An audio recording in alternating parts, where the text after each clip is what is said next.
But at the end of the day, as long as you're doing what's best for you, the little answers of how can you do this or what should I do there, none of it matters. It's all the same. The following program contains scenes of coarse language. Viewer discretion is advised.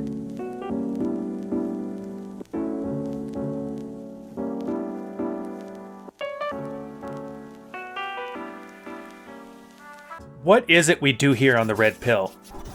We swap notes. Now, I'm sure a lot of people have heard all kinds of different stories about us, so I'm here to give you a glimpse inside the locker room. Who am I? I'm Ryan. I used to be one of these guys. Just like you, I was good with women and relationships, but I wasn't great at it. And when hard times hit, things got tough, and it turns out there is nowhere for a man to go to solve these problems and learn to thrive. So, we built this space based on the experiences of hundreds of thousands of men just like you. It's men swapping notes, iron sharpening iron. Welcome to the locker room.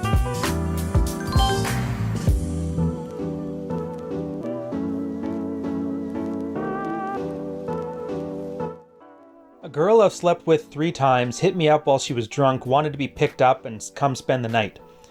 Here's the conversation.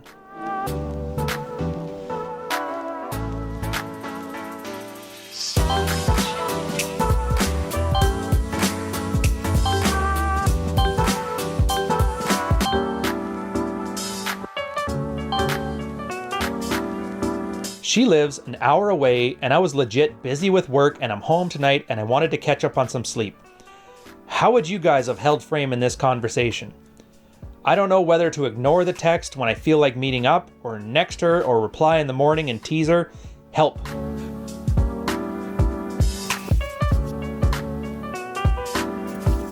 A couple of terms before we get started. Muse Mastery. This one, I know it sounds like a tool that I often talk about for serious relationships, but it's more important than that. It's really about a way to approach life. If you read it, Royce had an article way back in the day about never taking a girl seriously, and stuff like this is the prime example why. So a girl had a couple too many drinks, and she wanted to come over. You were busy, and so you said no. So what do you do about that? Well, you just don't take it seriously. If she calls about it the next day or acts super embarrassed, the worst thing you can do is react to it one way or the other. Sometimes things just happen, people do things, and none of it matters because you got a life to live. Which leads us to our next point. Frame is one of those things that if you could teach a guy nothing else, you could teach him frame and 90% of his problems would go away. Here's a great example, by the way. A girl did something and he wants to know how to react. That's automatically putting yourself in the other person's frame. They get drunk, send a couple texts, what do I do? Well, right now he knows what he wanted to do. He was busy, he had work, and he wanted to catch up on sleep. That's his reality, that's his frame. Everything that happens outside of that is either amusing, intriguing, or funny. That's a line from Alt-May Cad, one of the original guys in this space. The point is, none of this stuff matters. And how I should react, to the point that he's willing to ask a bunch of anonymous strangers online how he should act, is completely irrelevant. In fact, if she brings this up again, he's not even obliged to tell her that's his reason, because he doesn't need her to know. She's not the authority here. He is. Where were you? I called you last night. Busy. Or just not answering at all. Or if you do answer, maybe you want to be cheeky about it. Maybe you want to poke fun at her because she was mashing the keys too much. But that's the point. The only thing that matters is his reality in this situation, the way he perceives things and what's important to him. And had he kept to that, he would have guaranteed had a nice, easy answer on this one because it would have just been whatever instinctually came out of his head, whether or not she agreed or wanted the validation from it. So should he have stuck with her? Should he have not? We'll get to that later. Text messages are for logistics only. This is a truism, and I know I get a lot of flack from this because we got generally 2 camps in this red-pilled space. There's text game people who swear it's great, and then there's other people who say texting is for logistics only. I think it's for logistics only, and the reason is simple. There is nothing innately valuable to a man that's at the other end of a text message. There's a lot of things that are valuable for a woman at the other end of a text message. So it's strictly a gift-giving behavior. If a girl wants validation, it comes through texts. If a girl wants attention, it comes through text. If a girl wants commitment, well, you're committing to texting her right now. So the commitment comes through texts. What comes through from a guy? Nothing. Nothing. A photo? Dude, it's the internet. You can find photos of just about anything you want for free and instantly. Nothing that somebody gives you is worth your time or your patience. Texting is for logistics only.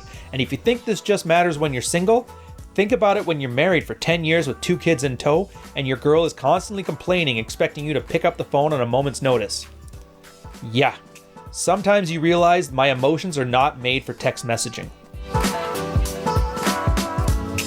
My advice for this guy, I hate to say it, but there's not much for advice because the descriptions of the concepts I just gave him there were all the advice he needed.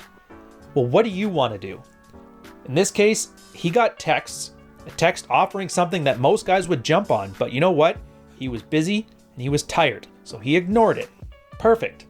The next day, if she wants to come back, that's fine, but there's no reason you need to initiate this text. In fact, before she drunkenly texted him, he wanted nothing to do with her. If he wanted a date the next day, he'd have texted her the next day. I would just treat this stuff as if it never even existed. Unless you want to tease her with it. But then again, it's how much of a pain was it to actually get these texts? Was your phone beeping off the hook? Were you doing something else and got distracted? But at the end of the day, as long as you're doing what's best for you, the little answers of how can you do this or what should I do there, none of it matters. It's all the same. And that leads into why it's important for you. You as the readership looks at this and you see a situation that, for most guys who know what they're doing, this is like a no-brainer slam dunk situation. Ignore the text or poke fun tomorrow or wait till she reaches out again or I don't need time for this and just leave. But map this situation to just about any question you could have on relationships and your advice on frame will guarantee give you a much stronger answer than any online influencer can give you about these things. So what's in it for you? It's to realize frame matters more than anything.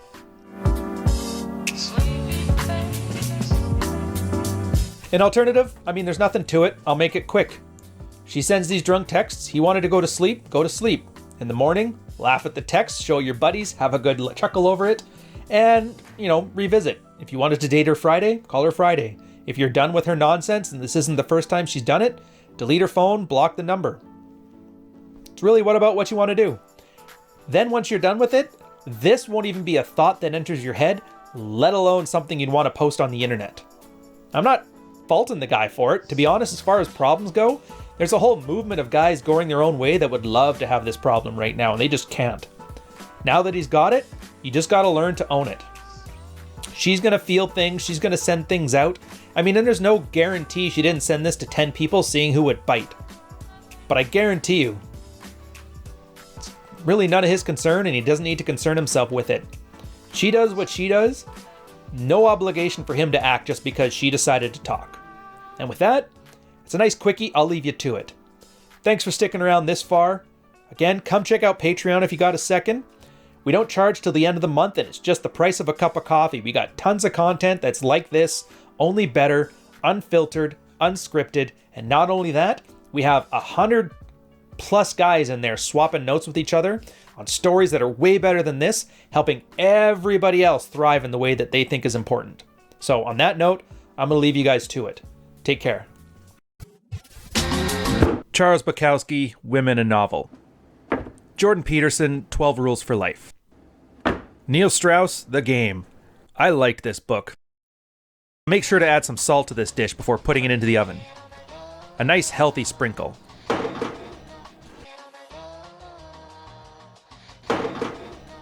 Optionally, you add ingredients that work for your life.